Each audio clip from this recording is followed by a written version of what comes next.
talking about today why it is he's coming to West Virginia with us on this coming Monday to have a major press conference and town hall with people right there in West Virginia. You know, we've been doing this battle because what we've said is there are 140 million poor and low wealth people in this country that cannot continue to be ignored. Over 30% of the electorate, over 700,000 in West Virginia alone. But I want to put something on the table that we have tried to work without saying, but after you remove all of the reasons and the rationale, at some point, you have to just be very, very clear. We're here today to be clear. You don't have to be a Republican to buy into the lies that are being used to divide us. The corporate elites in this country are bipartisan in their desire to hold on to power.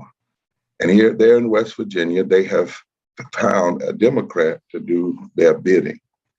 Throughout the debate about President Biden's proposed investments in the infrastructure of our roads and bridges, the infrastructure of our people and the environment, and the infrastructure of our democracy itself, Senator Manchin has been blowing the old dog whistles of raising debt and entitlement society and liberal spending.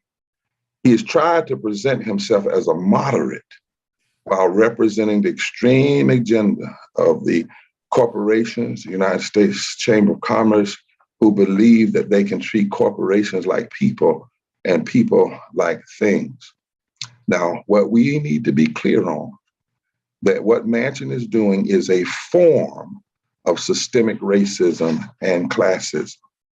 You see, if you block the Build Back Better plan, the compromise, twice, 3 times compromise, after it has been vetted by Nobel Prize-winning economists, if you lie about the details and call it what it is not, just to blacken it, if you claim you are concerned about the deficit, but you are for infrastructure, which actually raises the deficit. If you voted for the 2017 Trump tax cuts for the wealthy, that raised the deficit. But you are blocking the Build Back Better, your position is constitutionally inconsistent and economically insane. Now, Senator Manchin will stand with civil rights veterans and celebrate the movement on Dr. King's Day, but he is still defending systemic racism because his position is disproportionately hurting Black, Latino, Native people of color, and poor white people. It is classist because it disproportionately hurts people of all races. And we know from the Columbia Mailman School of Public Health that people die from poverty, 700 people a day in this country, even before COVID. We know that our poor white brothers and sisters make up over 60 million of poor and low wealth people in this country, which this bill would help. And we know African Americans alone, 60.9% of African Americans are poor and low wealth, and 68% of Latinos and 68% of our Native brothers and sisters. Now listen for a minute, members of the media, what the reduced, twice compromised Build Back Better plan does. For number one, expanding the child tax credit will benefit 35 million households, including the poorest families in America. To block it hurts poor families. That's classism and elitism. Who are these poor families? Well, 23% of poor and low wealth people are white.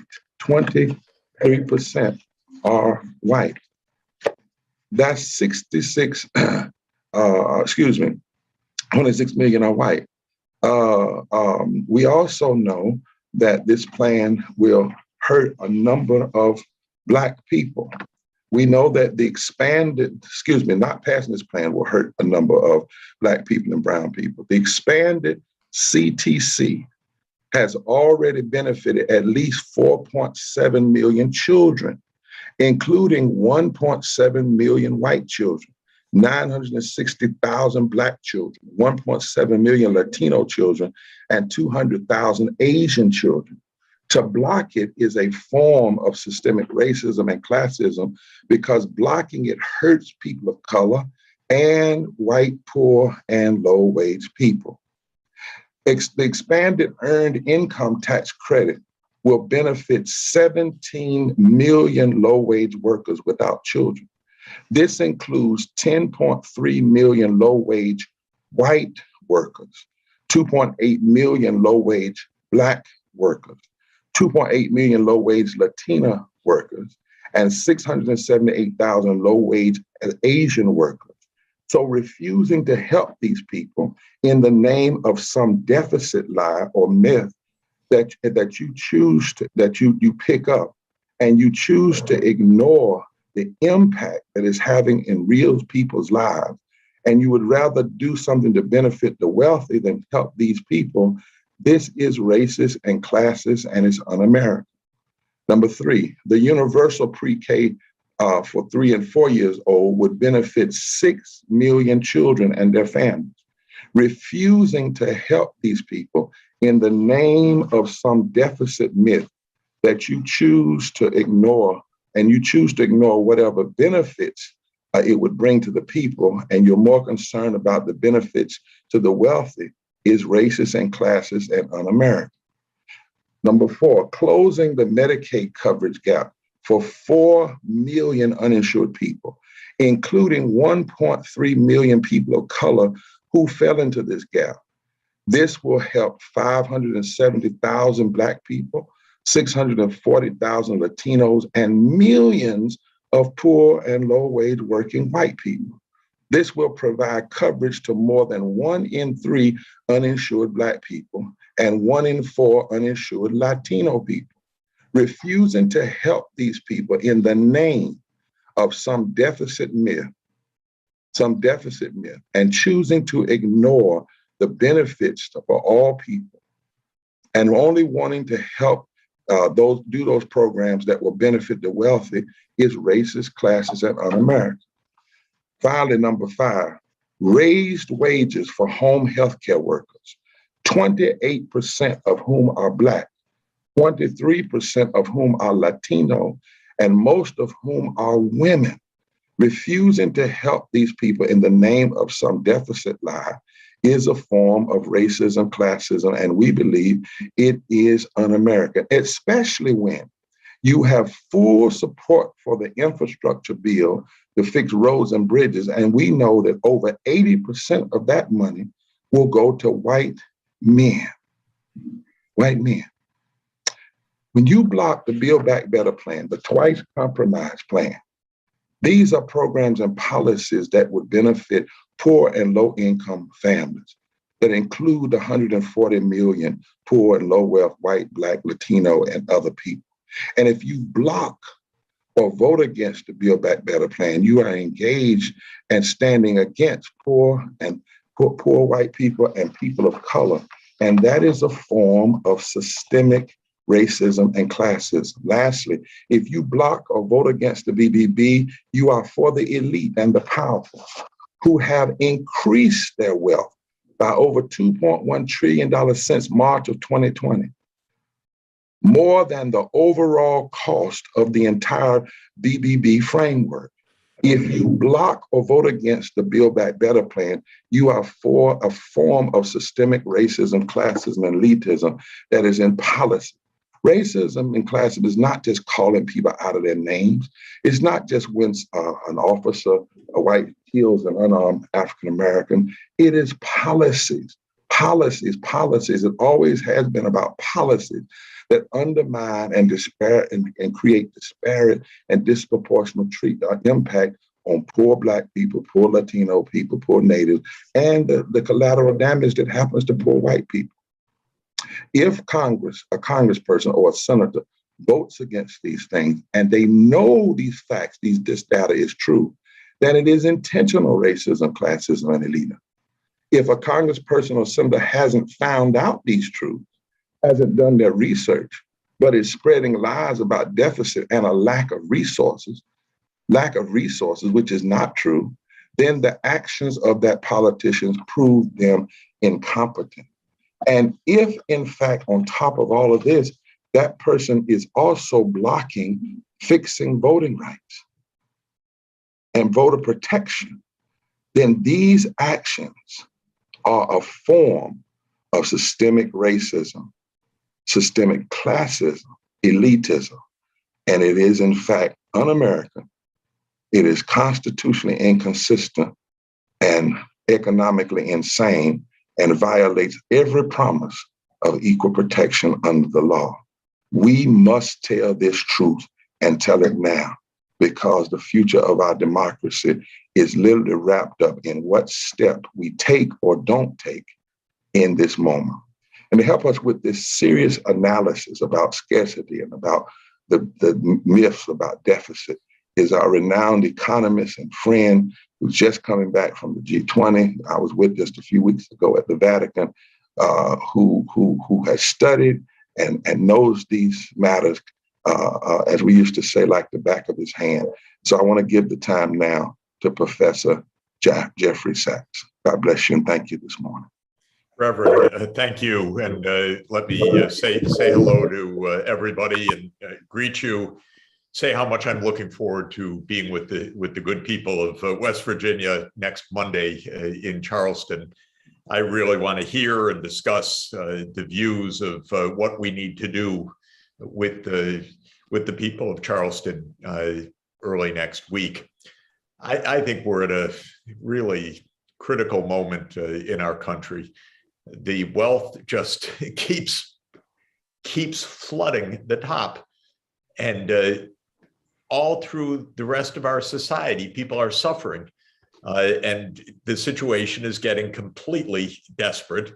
I'm looking, by the way, at this morning's net worth on my phone of Elon Musk, $336 billion. Hey, that's one guy. That's not a whole state. That's one person. Number two, Jeff Bezos, $196 billion. He's impoverished compared to Musk. Gates, $137 billion. Larry Page, $130 billion. You know, a handful of people have $1 trillion of wealth right now.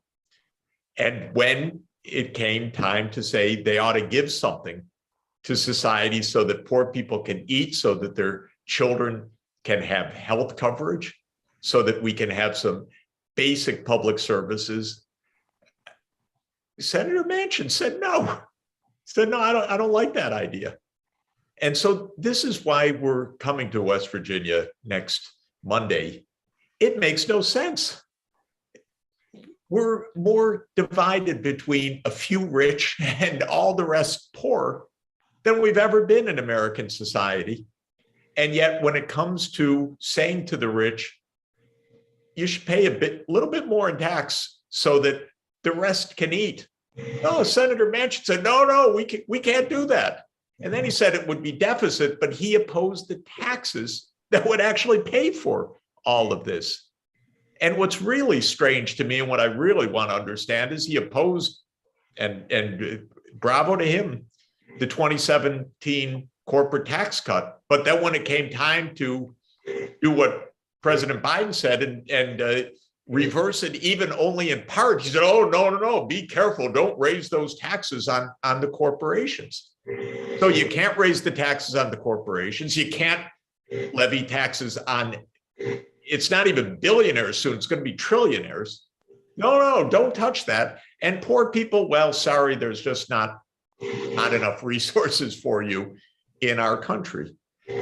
This is bizarre and really, really dangerous. And of course, the right-wing press has been working overtime to say, oh, socialist, you can't do this. You know, you're going to break the economy, as the rich are richer than ever before in the history of the world. And yet every attempt to say they ought to pay a little bit more so that people can eat properly, so that children are not going hungry, so that there is basic health coverage, so that there is family leave time. For God's sake, we're the only rich country in the world without guaranteed parental leave, sick leave. What is going on in this country that the rich say, no, you work through illness, you work even if you have a loved one that you have to be helping at home. So what's ironic about all of this that I think we really need to get our heads on straight, West Virginia is the state with the lowest median household income in the United States. So I would expect a senator of West Virginia to be railing against the rich and the powerful and all the wealth going to the top on behalf of the good people of West Virginia. West Virginia is suffering right now.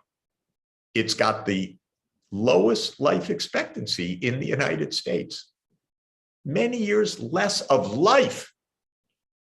And this is what we need to address.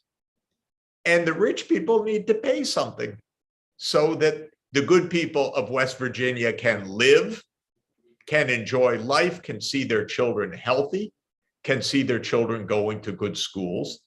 And that, to me, is the job of the senator of West Virginia and the congressional delegation. So, Reverend, I'm really looking forward to being with you. You're right, exactly on point. Not only can we afford this, we cannot afford to let this fail at this moment. Are we kidding? Are we going to just watch America crumble so that a few people have $1 trillion and the rest can't make ends meet? Is that really what our country is about right now? Well, we know that politics became so darn corrupt, so much money.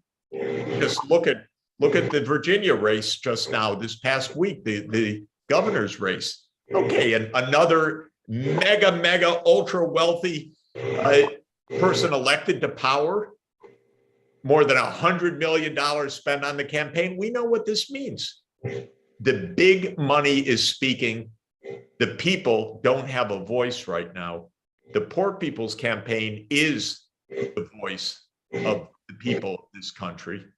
And so, Reverend, I'm excited to be with you and Reverend Liz, and especially with the people of West Virginia next Monday. It's an important occasion. We're going to fight and we're going to get this right, because we're not going to hold together as a society if a few people can have $1 trillion and say, just snub their nose at the rest of Americans. That's not going to work. So back over to you, and thank you so much for the campaign. Thanks for including me, and look forward to seeing you on Monday. Professor Sachs, thank you so much. And you're exactly right. The ultimate question is not how much does it cost for people to pay their fair share, a little more, but how much does it cost if we don't do this? I mean, when I heard Senator Manchin and even McConnell talking about their positions are to protect their grandchildren. Well, what about the children today of poor, low-wealth people? What about our grandchildren? What about Pam's grandchildren? What about Jane's grandchildren? What about all the children of the world? What about 52% of our children now living in poverty and low wealth? I mean, that is, as you said, I like the word, it's bizarre. It's bizarre. It's precisely about the grandchildren. It's precisely about my beautiful grandchildren and everybody's grandchildren. But are we going to leave children hungry right now in the United States of America? Because a few people with $1 trillion of wealth say, oh, no, I don't want to pay anything more. And then have the politicians say this. It would be weird. It would actually be kind of normal if you had senators representing rich states. I mean, there are a lot of billionaires in New York, for example. And if the senators in New York said, no way, but the senator of West Virginia said, come on, this is one country. We got a lot of poor people in this state. What are you going to do? That would make sense. But how can it be flipped on its head this way, where the senator of West Virginia say, no, don't raise the taxes on the corporations. Don't tax the wealthy, representing the poorest state in the whole country. How can this even make sense, except when you realize how campaign contributions work? And that's what's so twisted about America right now. The people are not being represented. What's being represented is the money. And that's why the voice of real people is essential. do we want a democracy in name, but in no meaning because money is the only thing that really talks in our country? Or do we want people to have the voice? And that's what your campaign is all about. And that's what this issue is all about. And that's why it is just so clear.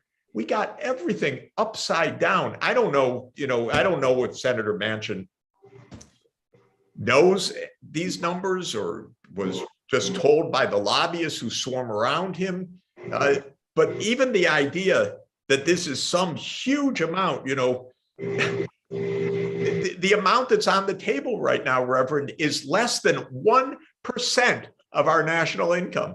Mama. It's unbelievable. It's so weird what's happening. Politics got turned upside down into a crazy land because really what's happening is it's all about big money, and it's all about a political system that responds to the rich. And that's what this fight is really about.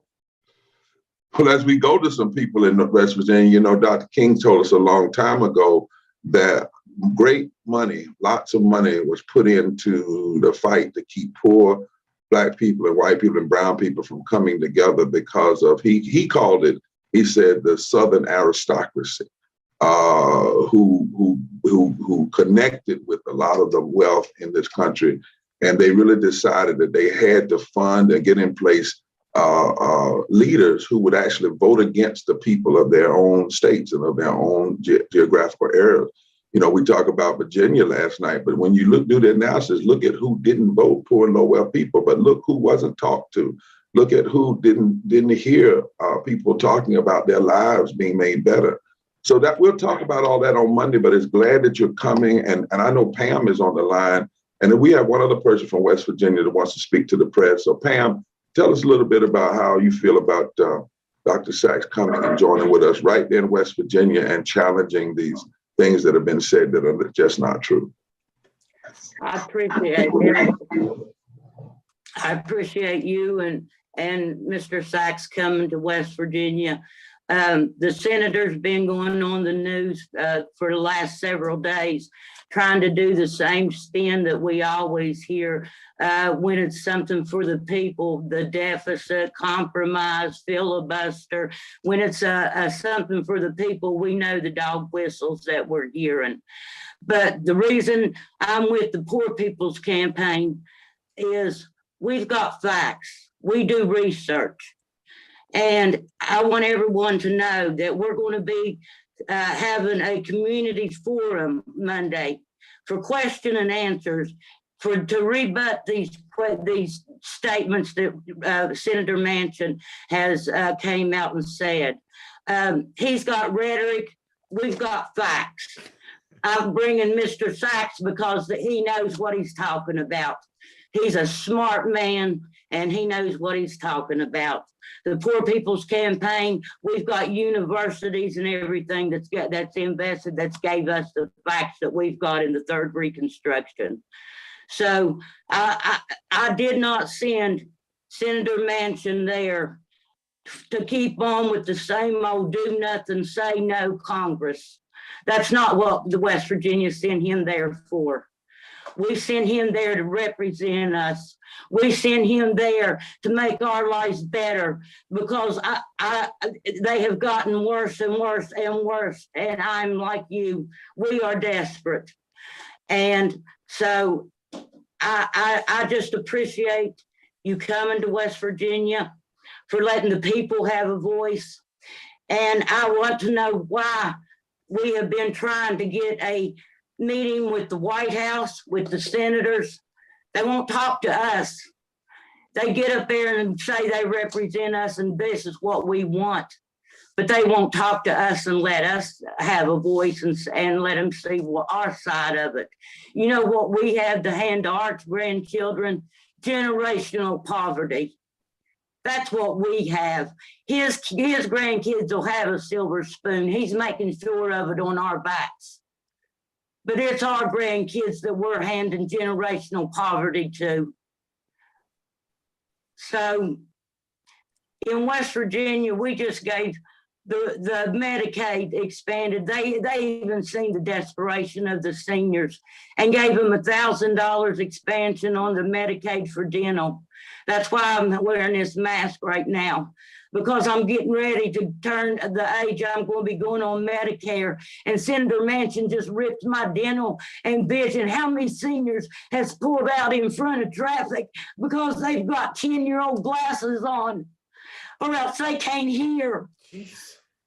This is what poor people are facing, but they don't want to invite us to the White House and hear what we've got to say. So we're bringing you with us. And I want all West Virginians to know, if you've got any questions, if you've got any doubts, we will be there Monday and we will take time to answer, and we will show it to you in black and white. So thank you, everyone, and stand with us against this tyranny, people. Thank you. Ma'am, thank you, and thank God, the Spirit of God that continues to keep you strong and able to speak the truth, and your voice amplifies the voices of so many other people, and that's what gives it power. You know, I got a note this morning, and it hurt me because I heard that the White House had decided that they were going to meet with some leaders from West Virginia and maybe with Manchin, but none of the people in the Poor People's Camp, none of you all were on that list. And I don't know what, and I want the media to ask the White, what is, and I'm concerned about the handlers of the president. I don't think it's president, I think it's the handlers that would do that. We've been talking about it for 5 months and said early on that they needed to put a face on this issue. They needed to show the people and the impact, not just the numbers. And then to hear just today, I'm trying to find out if it's exactly true, that they're planning a meeting with leaders from West Virginia, but not with you, the leaders, the real people. If you hear this, White House media, you hear this, ask them about it. You're making another mistake. You're making another mistake. You need to talk to the people like Pam and talk to the people like Sister Olson. So come on and talk to us, Christian, about what you feel about what's coming up on Monday. So I want to thank all of you for being here to give a voice to this serious issue.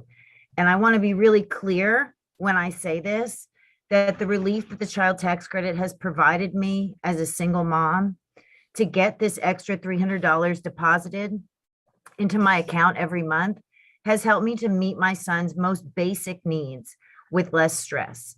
It has allowed me, and I've left this on several voicemails to Senator Manchin to let him understand that this money has allowed me to be a better mother. It's freed up headspace for me to not have to worry about making the bills, making ends meet, because I know that I'm going to have that cushion.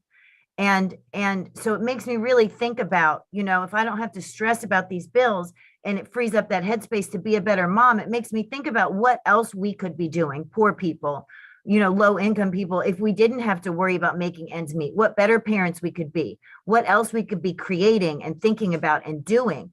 If the system wasn't set up in a way that it has us expelling so much of our life energy wasted on thinking about having the money to simply survive.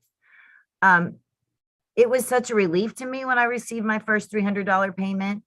Right now, that money's being used to help me pay for my son's preschool. And I can still only afford to send him twice a week to that preschool.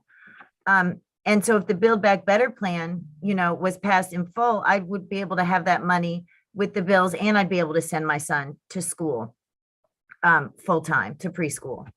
So I also want to be clear that I have a college degree and I work a good job with health insurance, but my rent is going up, my bills are going up, and I struggle to make ends meet. And right now, the child tax credit helps me make those ends meet with more dignity. It helps me provide for the basic needs of my family with more dignity. And I just want to close by saying that I'm Kristen Olson. I'm a mother and I'm a teacher, and I am the cost of cutting the Build Back Better plan.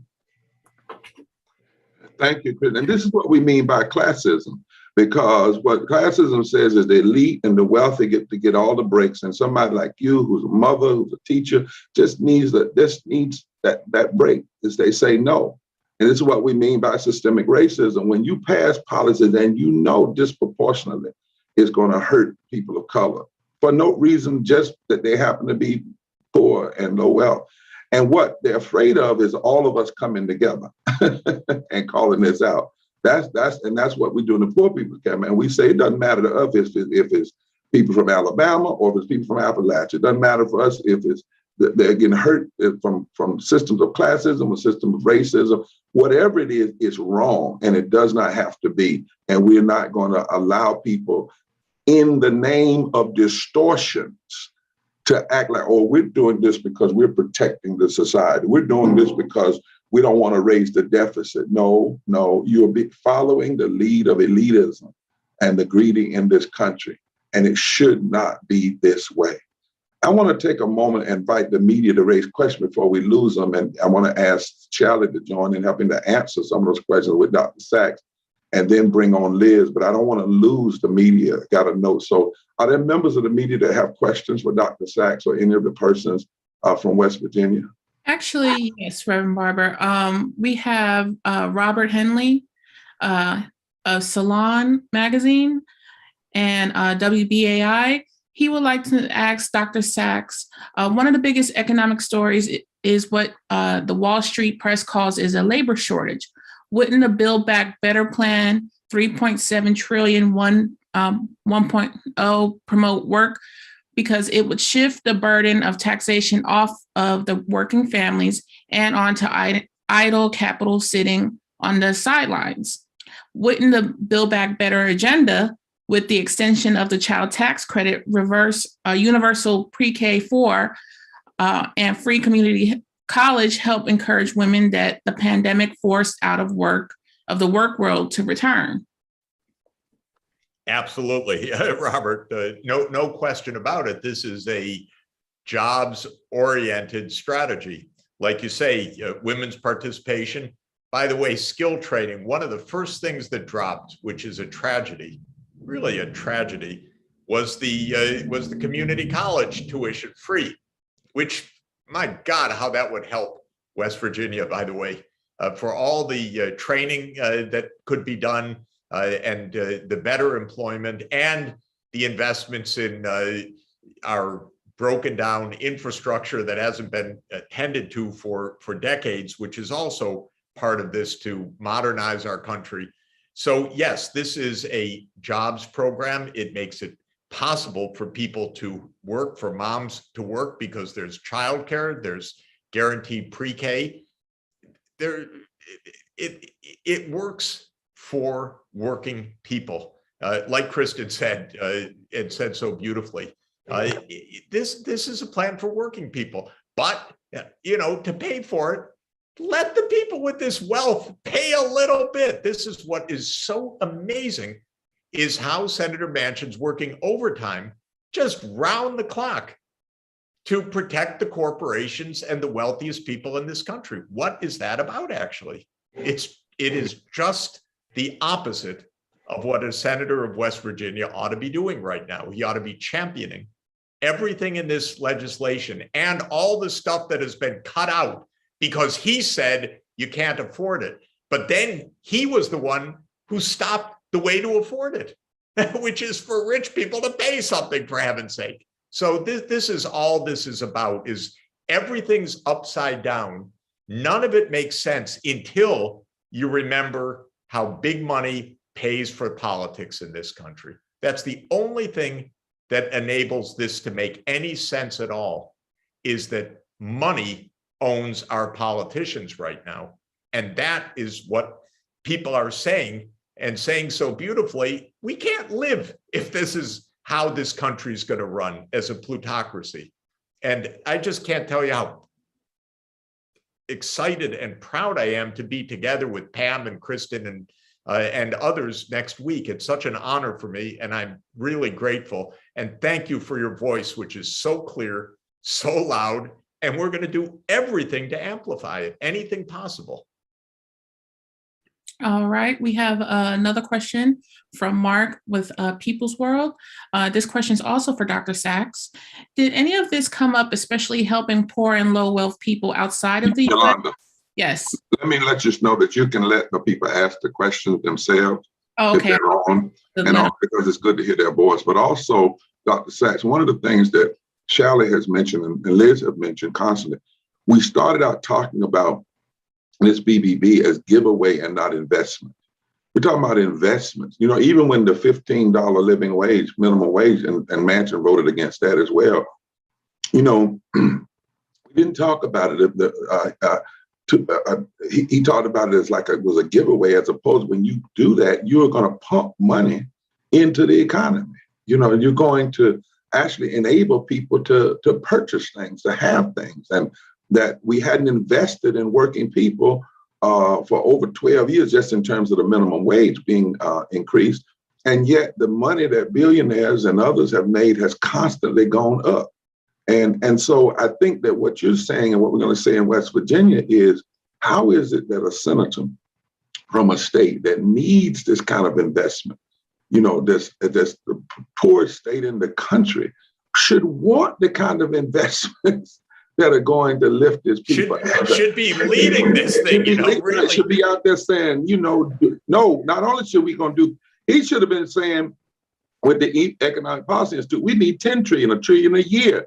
And what that would have really done. And as you said, it's bizarre, it's full of classism and racism, it's crazy, it doesn't make sense unless you factor in what's the money behind the positions. That's it. Once you factor that in, then you understand that. I was saying to somebody the other day that the U.S. Chamber of Commerce came out, I think it was a study, somewhere I saw it, they were against the voting rights legislation and against the BBB. Now, isn't that interesting? The U.S. Chamber of Commerce, the money group, is against the voting rights fixes and against the BBB, which means they want to hold all the money and let the rest of us suffer.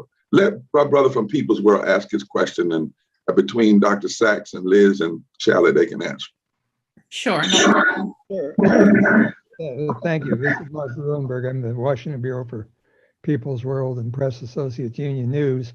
And I guess, Dr. Sachs, since you were in Rome for the G20, I guess the best way of putting it is, did any of this for low income and poor people, not just in the U.S. but worldwide, come up there? And if so, what did they say? And do you believe they'll follow through? Yeah, thanks a lot, Mark. One thing is, I spent the last few weeks of the G20 and in some other capitals. You know, in Europe, they can't even believe what's going on in the United States. Of course, they're just completely shocked by it, because the things we're arguing about, you know, eye care, hearing, dentist help, health coverage, for God's sake, pre-K, tuition, they've had this for years. We're the only rich country that doesn't have this for everybody, by the way. This is just taken for granted. And then it's just bizarre. The Wall Street Journal, what a misguided, I mean, just representing the richest people in the world. You know, they're saying, oh, you can't do this, you can't afford this. But actually, Mark, I was in countries that just do this routinely, that they look at the United States and they say, whatever happened to your country? How did it become so unfair? How did politics become so corrupt? And I explained to them, look, the 2020 election was $14 billion, and that was big money. And then you look at Virginia this week. What's the real lesson of Virginia? It's not Democrats or Republicans, it's money.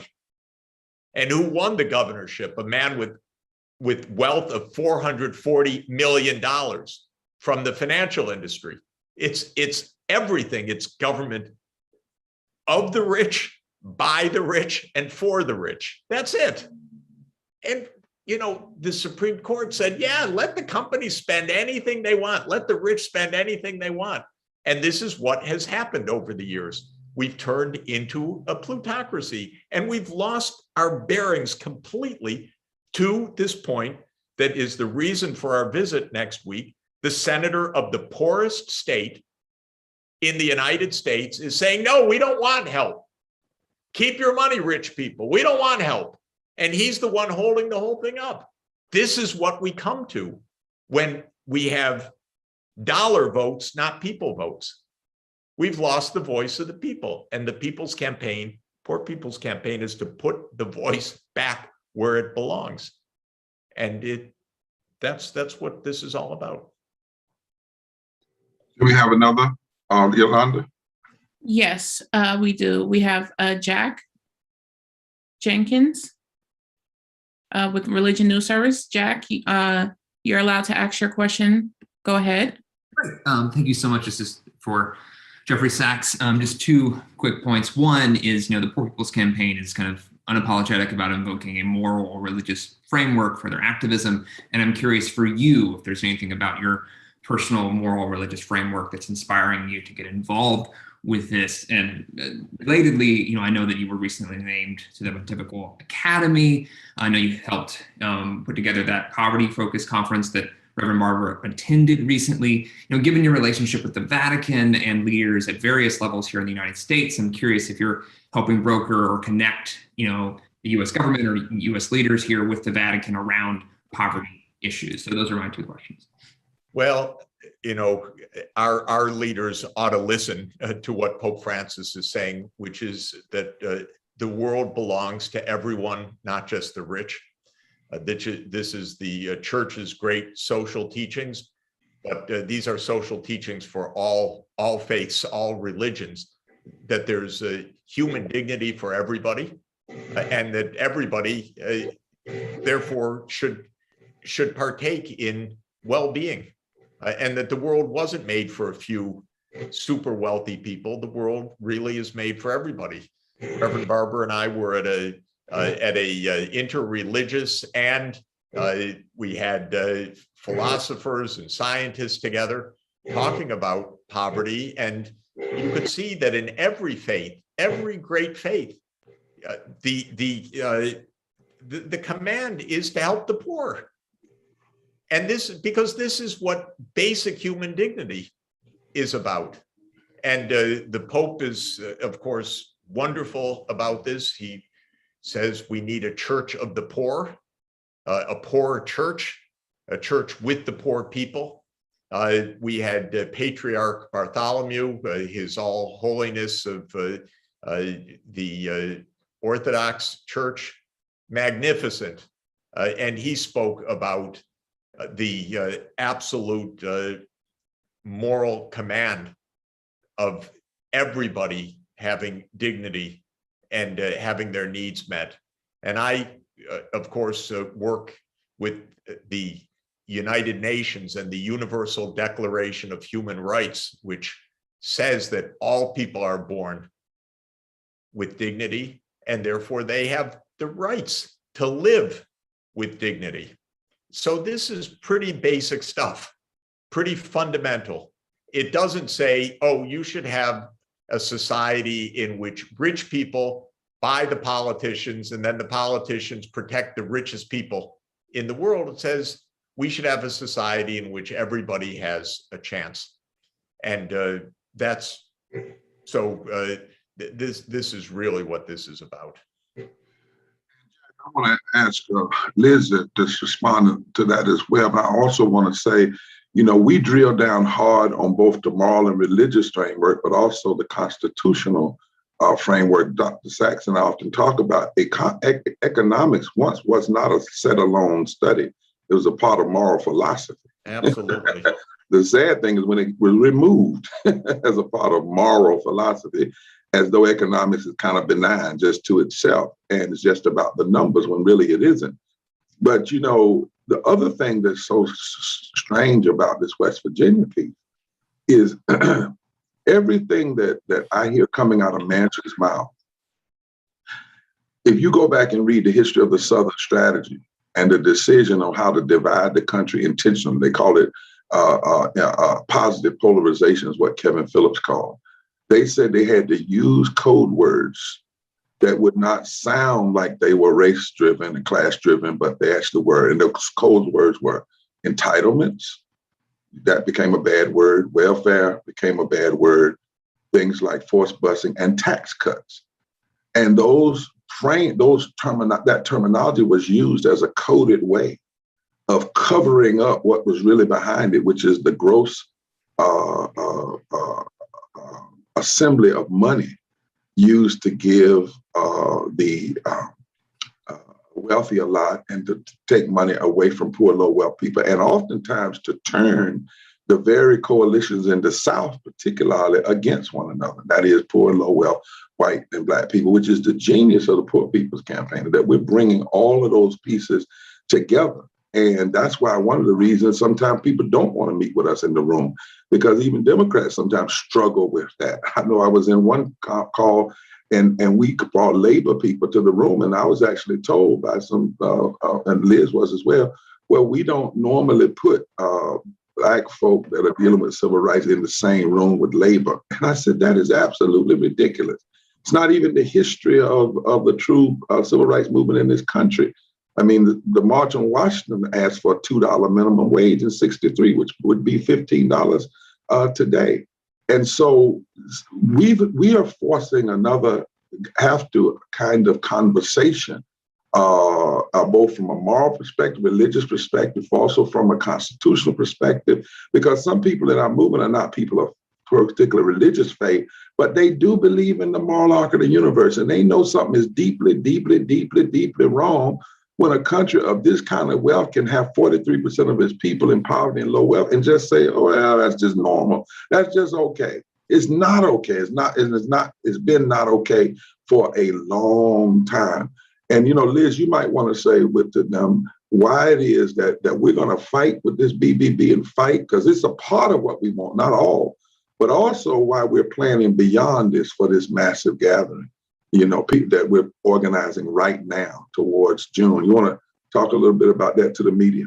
Indeed, and encourage folks to join us again on Monday to hear more from the people of West Virginia and from leading economists. But as we keep on organizing, building power to come together in a powerful, compelling, powerful way in Washington, D.C. for a mass poor people, low-wage workers assembly, a moral march on Washington that will be happening on June 18th of 2022, where you'll have people from all across the country, especially poor and impacted folk, who know just what we're hearing from economists and leading people right now, that when you lift from the bottom, everybody can rise. When you invest in the people, when you save the earth, when you organize society around the needs and the priorities of those that have been locked up and locked out, that is when you're able to have a society that everybody rises in. And so that's why we are building power, and we're organizing, and we're saying we need, and we're bringing about a third Reconstruction,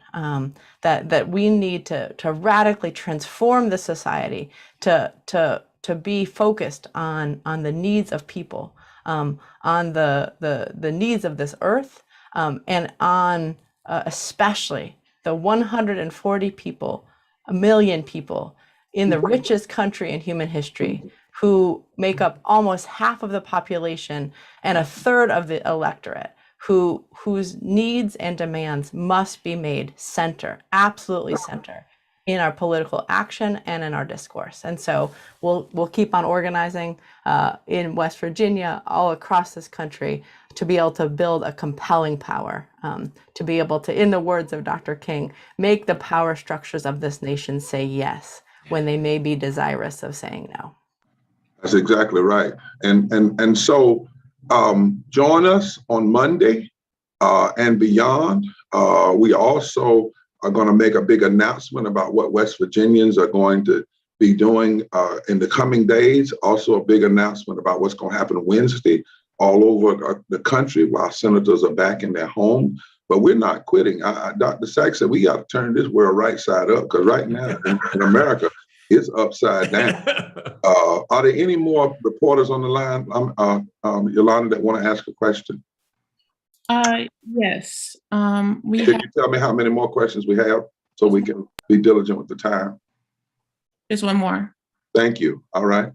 I'll bring Robert on once again with Salon. Bear with me. All right. Robert, it's glad to have you from Salon on with us today. Thank you for your work. Robert. Here we go. There we go. Thanks so much, Reverend and Dr. Sachs. I'm speaking from my day job at the Chief Leader, labor paper here in New York. Could Professor Sachs address the provisions of the original Build Back Better plan before it got shrunk, which would have taxed dynastic wealth that the 0.01% can transfer to their heirs in the form of stocks when they leave this earthly plane?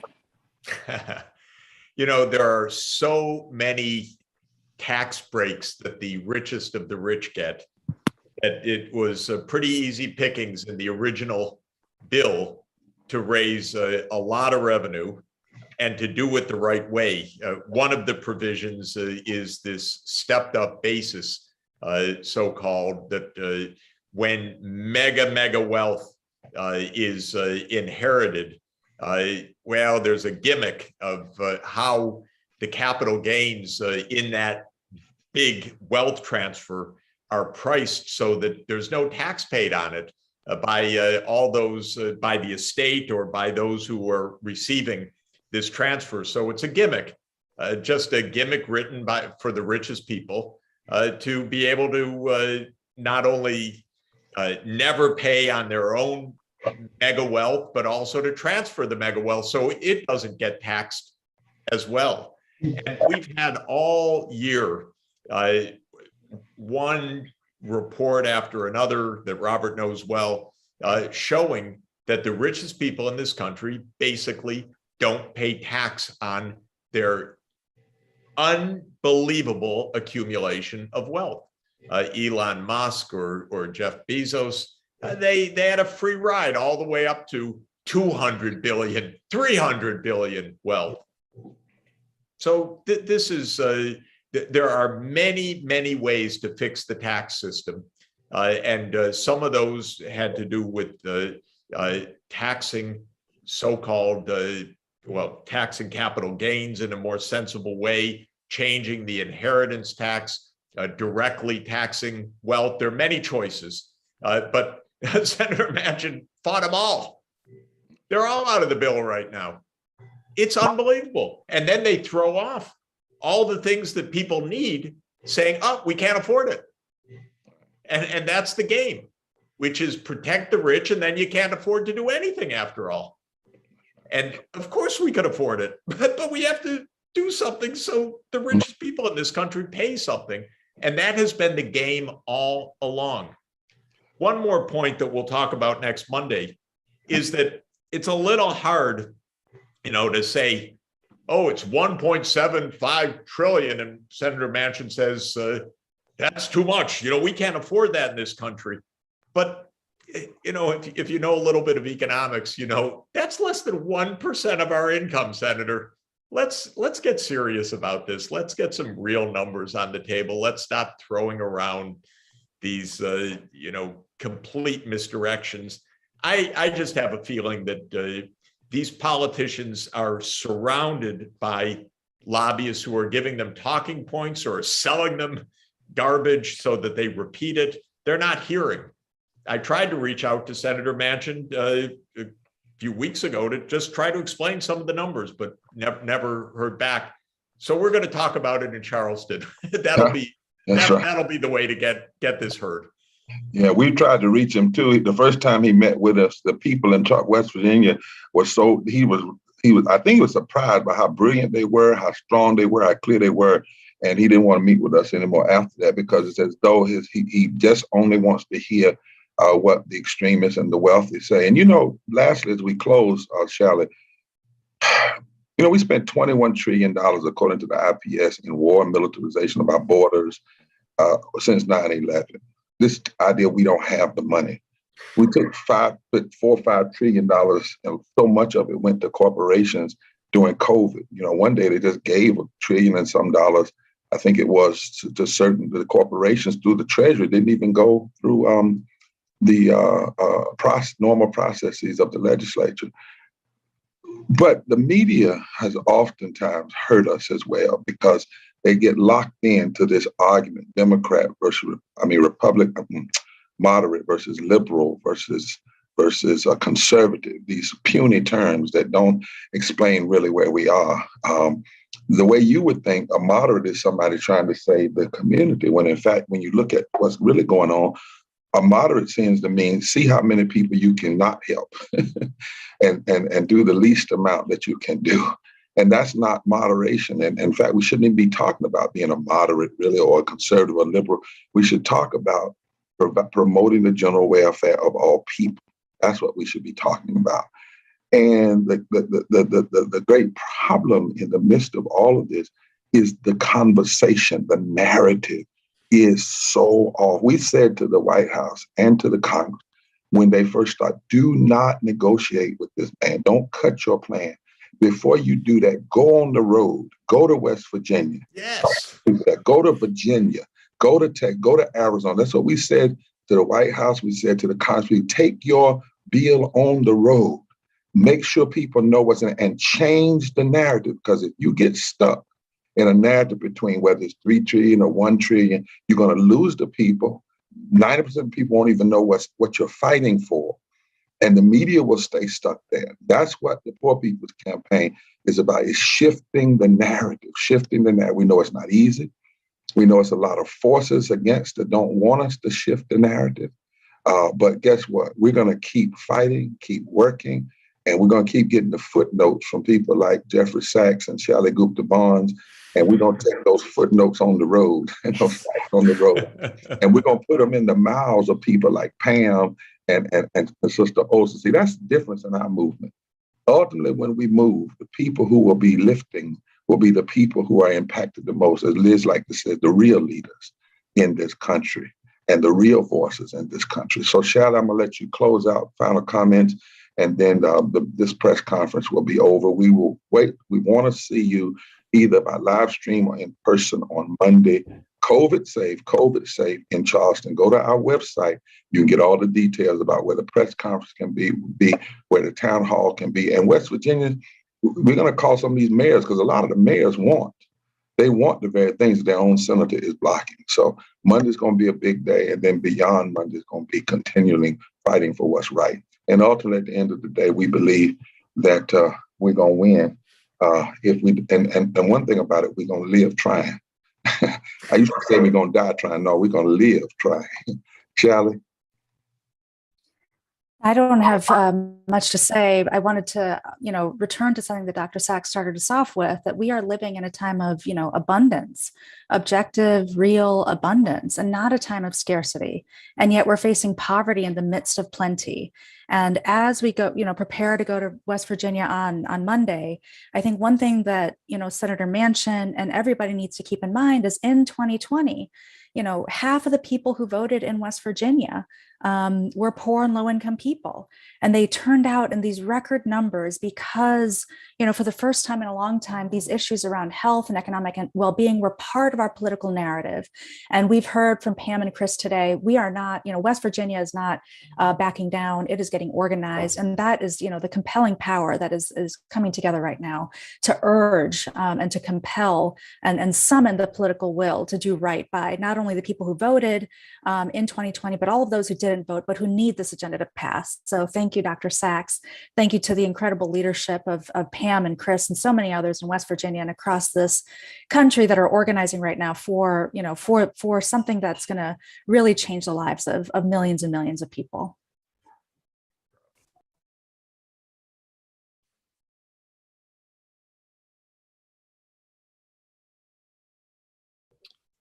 Great. Thank you, everyone, for joining us on this press conference. This concludes our press conference, and we look forward to seeing everyone in West Virginia next week.